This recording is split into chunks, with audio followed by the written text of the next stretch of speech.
I'd like to start by saying thank you to everybody who came out today. I know this isn't the easiest time for everybody to get out and go into public places. And for those of you who are watching on the live stream, thank you as well.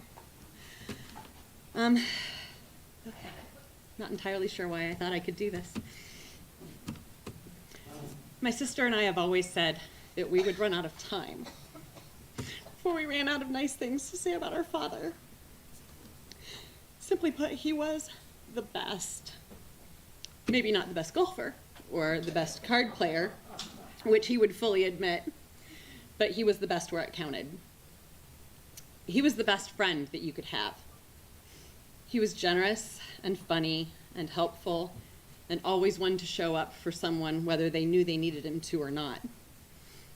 Those who knew him well counted themselves lucky to have him in their lives. And those who only met him briefly still walked away with a smile because he could make them feel, even for a few minutes, that they were the most important person he was going to speak to that day. I think that's why I so often heard from people in every other part of my life when they had the opportunity to meet my dad. There was always some variation on the same phrasing. Met your dad the other day. Really nice guy. And it never failed to make me smile because they were right. And it never failed to embarrass him when I told him, so I always told him. He was the best son. I have never known a father and son who were closer than my dad and my grandpa Bobby.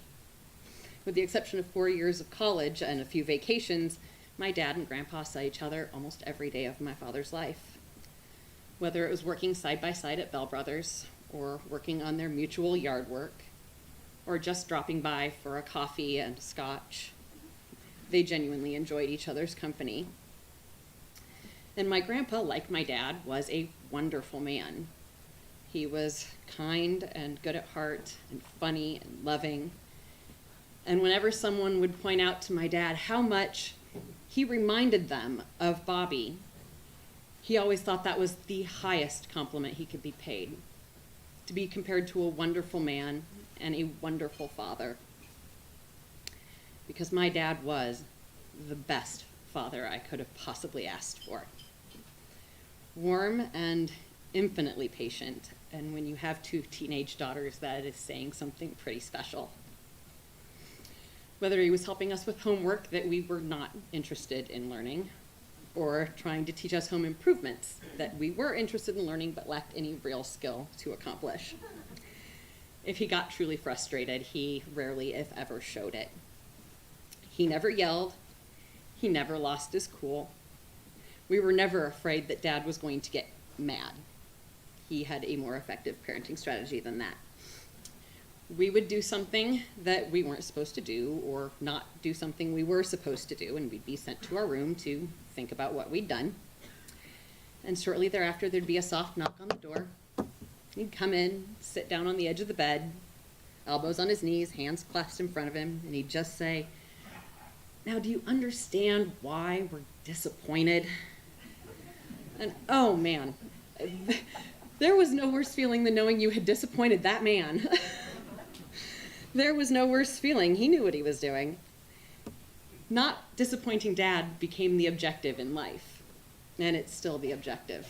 Do not disappoint Dad. So we try really hard. And he raised a couple of Daddy's girls.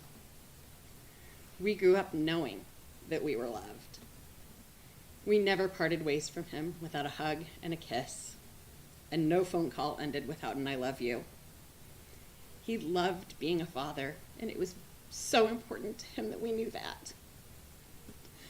Whether he was blowing up copies of his 1970s passport picture to make personalized wrapping paper for our birthday presents,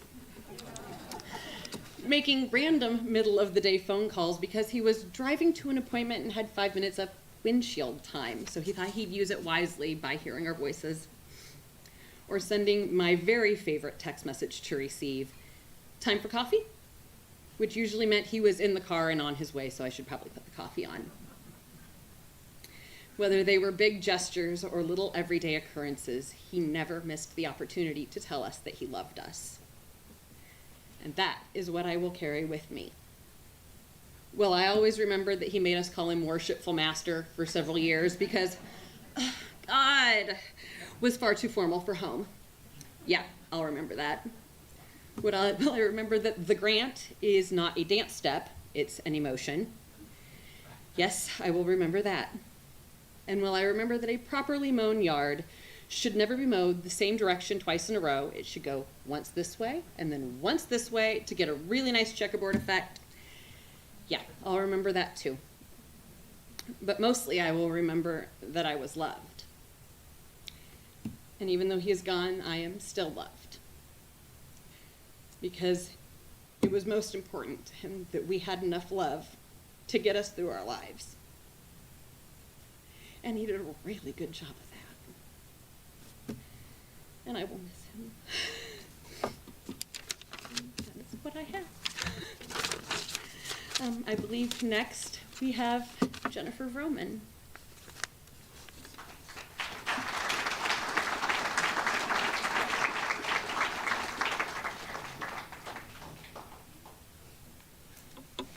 That is not an easy one to follow. I'm a little choked up already. Good afternoon. Most of you know me, and for those of you who don't, my name is Jennifer Vroman. I have been part of the Bell Brothers family for the past 32 years. When Devin reached out to me and asked me to speak today, I was both honored and, truth be told, I was nervous about getting up in front of a lot of people to speak. I am not one for public speaking. But when Devin asked me, I knew in my heart that I could not say no, because Grant was one of the most amazing people in my life and in the lives of others, and he deserves to be honored and celebrated. I find it somewhat ironic that I am standing here today speaking in front of you. As the HR manager at Bell Brothers, I am required to get up once a month and speak to our employees regarding HR issues. Every month at our meeting, Grant always sat next to me in our meetings, and every time I had to speak, I'd tell him, Grant, I hate doing this. I am not a public speaker, Grant. And every time he would tell me, you're going to do just fine. He said that to me at every single meeting that we had every month. And every time I was done, I would come back to the table and I would sit down and he'd say, you did a great job. Here I am, standing up in front of all of you today to honor him. I feel as though he is standing right next to me, beside me, telling me, you can do this. And for you, Grant, I will do this. If someone were to ask me to describe the kind of man Grant Bell was, I would say this. He was kind. He was smart. He was fair. He was honorable. He was trustworthy. He was genuine. He was funny most of the time. He was loving, he was honest, and he was pretty amazing. I think everyone here feels the same as I do. We are all better people for knowing Grant Bell. Grant has been many things to me over the years. He was my boss. He was my mentor. He was my cheerleader, sometimes my critic. He was my work husband, and most of all, he was one of my most dearest friends. I started working for Bob and Grant in August of 1988. I like to tell people I was 12, but nobody believes me when I say that. I was fresh out of college, I had an apartment, and I needed a job. When I took the job at Bell Brothers, it seemed so non-glamorous, heating and air conditioning. Okay. But I thought, I've got rent to pay, I'll stay here until I find something a little more suited for me. 32 years later, and I'm still employed at Bell Brothers. That is no accident. I know in today's world that it is very unusual for that kind of longevity in a workplace. I can tell you that today, Bell Brothers has many employees who started out working for Bob and Grant, and they continue to work there today under the leadership of Jason Gassman. I remember always feeling a bit intimidated by Grant when I first started working for him. He always wore a nice suit, and he had a tie, and in the wintertime he wore his long coat, his London fog trench coat, and he was all business. Bob, on the other hand, was a little bit more warm and fuzzy. Years later, I would tease Grant about being so businesslike, and he would say, I couldn't have friendships with employees in case I had to fire them. That all changed when Grant sold the remainder of his ownership to his partner, Chuck Gassman, in 2011. Grant went from being one of the bosses to one of the employees. We had a lot of fun with this, often telling Grant that he couldn't tell us what to do anymore because he wasn't our boss. Although his role at Bell Brothers changed, the respect that he received from everyone at the office never wavered. Today, Jason Gassman is continuing on with the leadership and passion of those before him. Jason knew that he had some big shoes to fill. He was taking on a legacy of the Bell Brothers business. Grant had expressed to me more than once that he was proud of Jason and thought he was doing a nice job. Evidenced by today, when you walk into Bell Brothers, you can still feel the presence of Bob and Grant through the seamless transitions of the company, which was built on integrity and honest values. It was once when Grant became an employee and no longer my boss that he and I developed a friendship that would become one of my most important friendships professionally and personally. We spent so much time talking about work, our vacations, mostly his vacations because he took way more than I got to take, hobbies, and most importantly, our families. When I met my husband in 2006, I'm not sure who was happier for me, if it was Grant or my mom and dad. He told me numerous times how happy he was for me and that I had deserved the very best. His exact words were, "It couldn't have happened to a better person. You deserve it." That spoke volumes to me because that showed how much he cared about me and believed in me as a person. He also told me that Jeff was a lucky guy.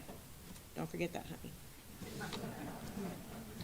One of the things that Grant and I enjoyed doing a lot was we went on walks over our lunch hour all the time. We'd go up to the Park Fair Mall and we'd walk in the basement of the mall, or we'd hit the trails behind Bell Brothers if the weather was nice. Of course, there were times I wouldn't want to go on a walk, and he'd tell me I wasn't committed enough. I'm like, I can't go every day, Grant. That was his way of guilting me into walking on the days I didn't want to go. He wanted me to walk because he thought he had love handles he needed to walk off. I'm like, Grant, you don't have love handles, it's skin. For those of you who know Grant well, you know he was always a nice dresser. He always dressed so sharp. Whether he was dressing up for work, golf, Rotary, his breakfast club, or dressing for a motorcycle ride on his Harley, he always looked good. Until the day he showed up at work with his ivy flat cap. My first words were, "Oh my God, that is an old man's hat." He said, "I love this hat." I said, "Yeah, but you look like an old man in that hat." He goes, "Well, my girls love this hat." I go, "Yeah, because you're their dad." Anyway, I told him there was no way he was going to wear that hat on our mall walks because everyone would be thinking I'm out on a stroll with my grandpa. But as I can see, his cap made it here today. And we all know how much he loved that cap. Anyway, I love to tease him so much about that hat because he loved it and I did not. I believe it was around 2016 that Grant mentioned to me that he should do Facebook. I had been on him for a really long time that he should get a Facebook account. When he finally took interest, I said, okay, I will set it up. You will love it. You can see what the girls are doing. You can see what your friends are up to. You can stay in touch. It's a lot of fun. So I went through and I set up his account. I got his picture on there. I said, okay, it's time to add your friends. He said, well, I only want you and my girls. I said, Grant, that's not how Facebook works. You need to get your friends on there so you can keep in touch. I said, the whole point of Facebook, Grant, is to have friends. So anyway, needless to say, he only has 3 friends on Facebook. He said, I don't care what people are eating for dinner. I just want to see what you and my girls are up to. A week later, he complained to me that people were sending him friend requests. And he didn't want to be their friend, but he didn't want to upset them either by not accepting their request. I said, well, just ignore their requests. But again, that is the point of Facebook. But you know, Grant, the next thing I knew, he had a note on his office door saying, I am not accepting friend requests at this time.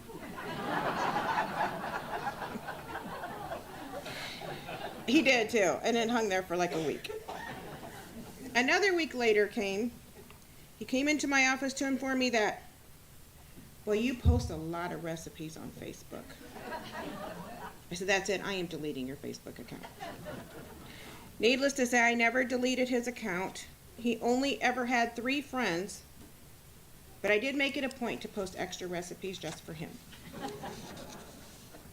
These are just a few examples of the fun that we shared. I miss those days so much. I miss him coming into my office to say good morning, or is there anything going on I should know about? He always wanted to be in the know, and I was the one to clue him in on what was going on. He was always so happy and so upbeat. Several years ago, Grant and I were chatting about something. I don't even remember what it was. We were laughing, and he said to me, you know, you are one of my most favorite people I know. And coming from Grant, that was a real compliment. Grant, you will always be one of my favorite people that I know. I remember the day Grant came to me to tell me that he had cancer. I just walked into the door at work and he was waiting for me. I said, do you need to see me? And he said, yes. He was very serious, had a very serious look on his face, and he said, you're not going to like it. He proceeded to tell me that he had cancer and he wasn't sure what the outcome would be. After that, much of it seems like a blur. In our many conversations we had regarding his cancer and treatment, he told me that he was prepared to handle whatever came his way. He told me he couldn't complain. He had lived a great life and he had a wonderful family. The thing that he worried about most was, I don't want Pam and my girls to have to see me go through this. It wasn't why me or poor me. This is the kind of man that Grant Bell was. He was not worried about how he was going to get through this. He didn't want his family to have to go through this.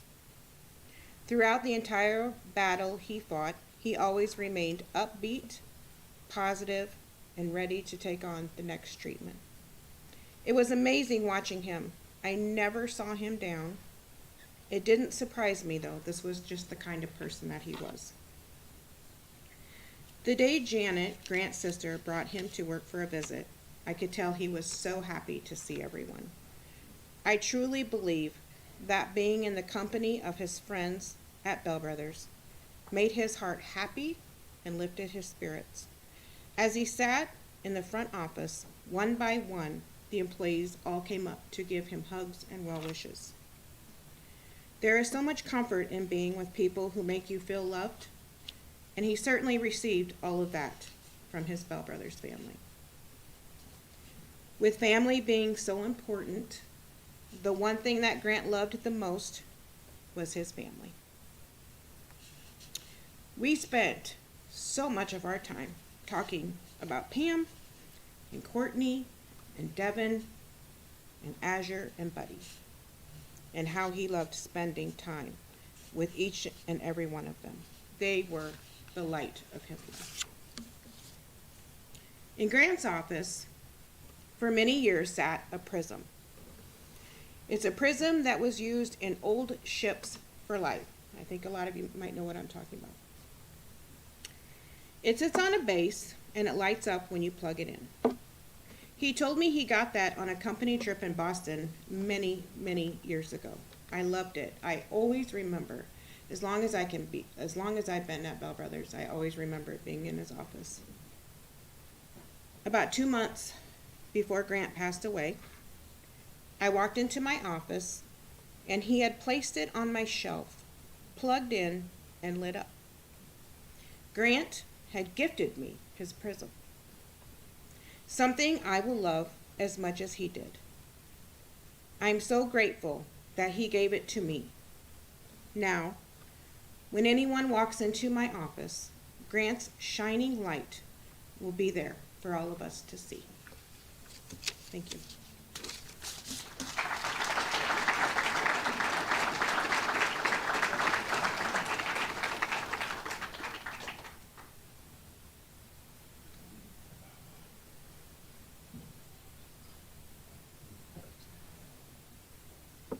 Mine's going to be very short. I'm Steve Hamilton from Bettendorf, Iowa, and from the eastern part of the state. And Grant and Ed affectionately always called us river people. There's several river people here, as Grant and Pam got to know a lot of people from where we live. A couple of years ago, we were in Florida playing golf, and we were done, and we were in the pro shop just kind of walking around and looking at things, and Grant taps me on the shoulder. He says, "Come over here a minute." So I go over, and he leads me to a shirt rack, and best yet, it was shirt rack on sale. And he points to this shirt right here. And he says, "Do you like that shirt?" I said, "Yeah, it's a little wild, but I like it." And he said, "Well, why don't you buy it?" I said, "Well, you like it." I says, "Why don't you buy it?"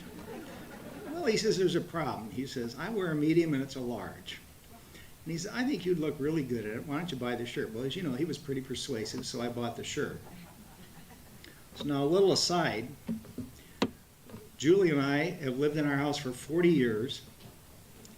And about a month ago, not even planning to do it, we bought a condo. We looked at it on Tuesday and bought it on Thursday. So you can imagine what's going on at our house is get rid of this, get rid of this, get rid of this, get rid of this. Well, I'll tell you what, I'm not getting rid of this.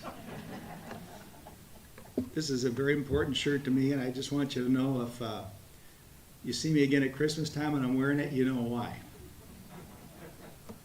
A few years ago, we came to Des Moines, and Grant announced to me that he was going to get a hot tub installed for the girls. I said, "Grant, don't get a hot tub." I said, "You know those damn things, the filters go out on them, you got to check the water every day, and everybody ends up tearing them out. No, I think the girls would have a lot of fun with this hot tub." And for what I understand from some stories, I think Devin and Courtney did have a lot of fun with that hot tub. One night when Devin and Courtney were gone, it was a beautiful night, it was like 75 degrees, there wasn't a cloud in the sky, it was quiet. Grant talked Pam into getting into the hot tub. And you're not going to believe this, but Pam brought a glass of Chardonnay with herself. It was quiet for a long time, and finally, out of nowhere, Pam says, she says, I love you so much, I don't know how I could ever get along without you." And Grant kind of smirked and said, "So is that you or the wine talking?" She says, "I'm talking to the wine." I'm not sure if that's the way it came out, but I think that's right.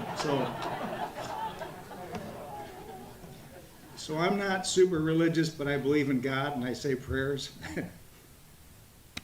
See you up there, bud.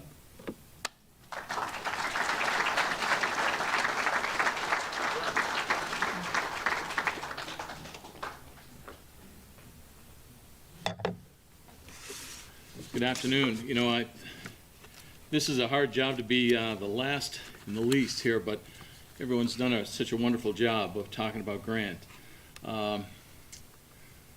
When Grant was dying, there was a discussion with Eddie Allen and Pam and the family, and I got recruited to be here and do this, so I'm honored to be here, and thank you very much for that to Pam and the family. And then the men in Grant's life, I'm going to get to talk about the guys.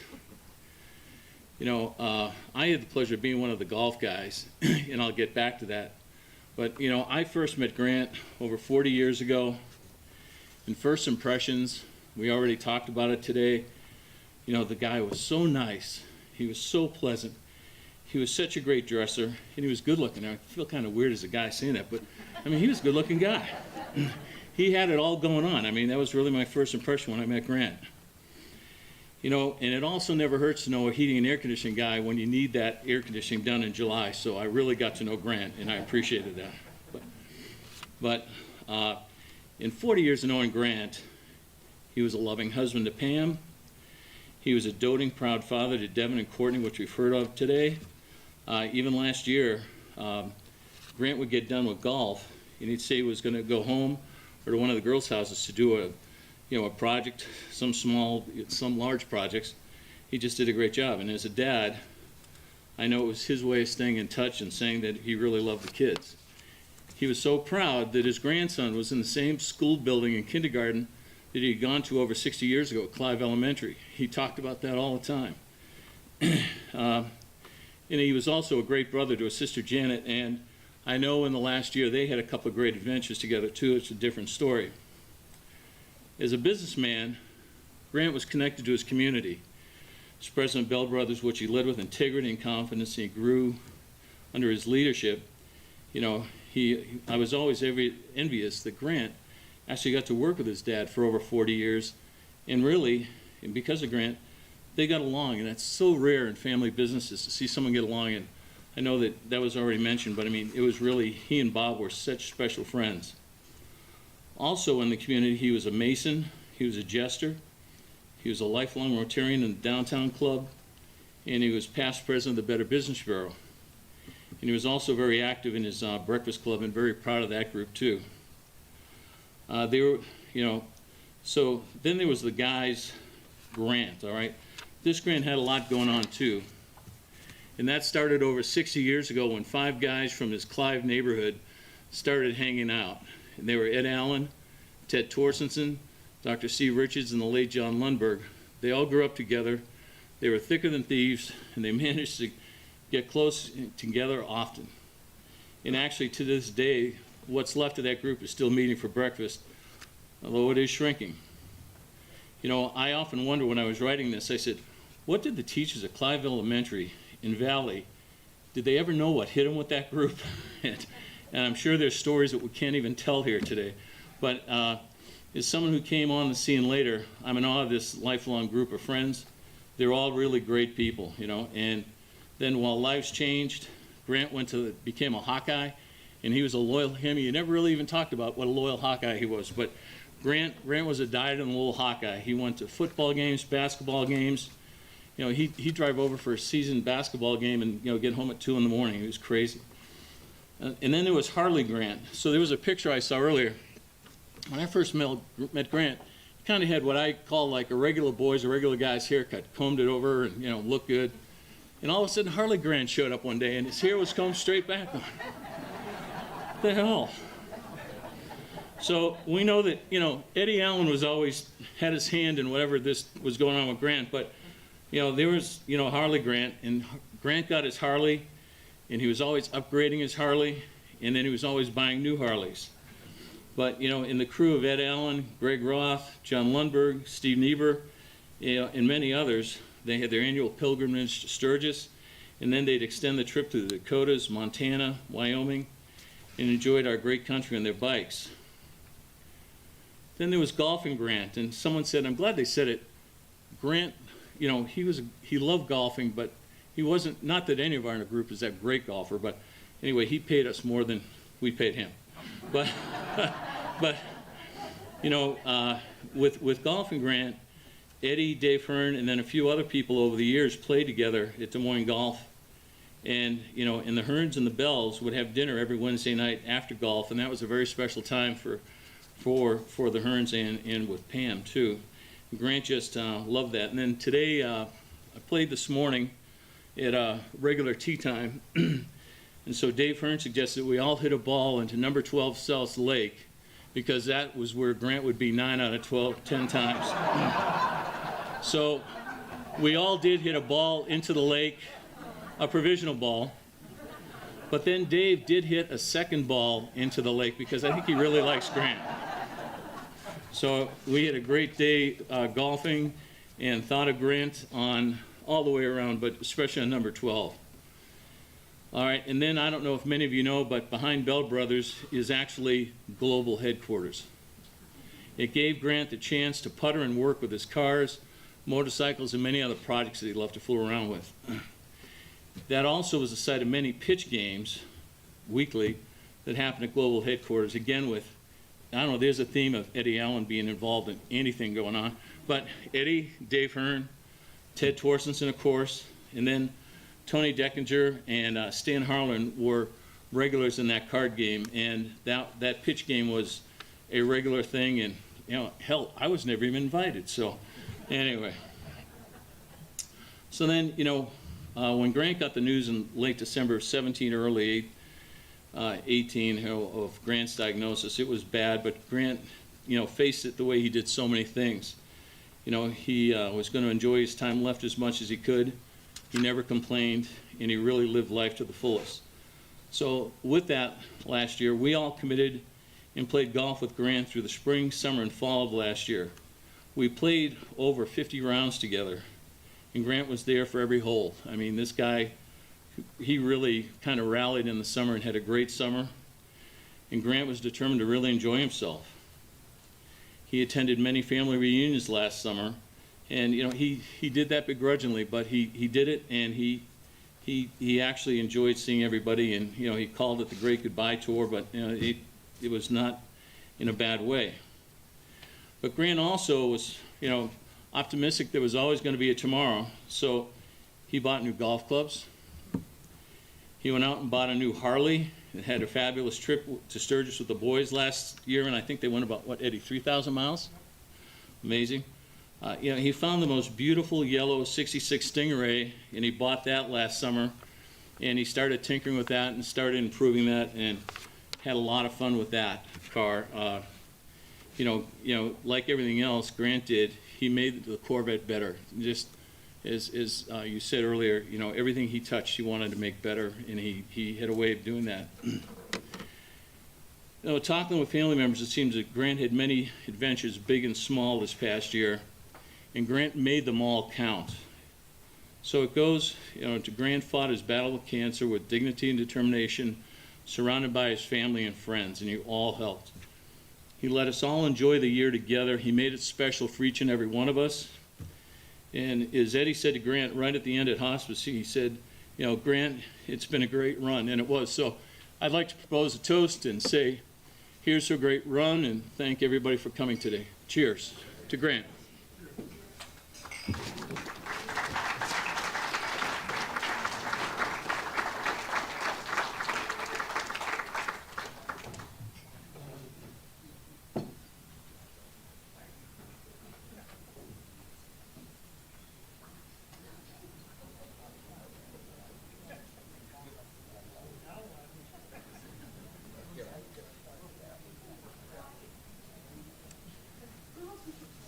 You all can get back to visiting. Great, thank you. Thank you.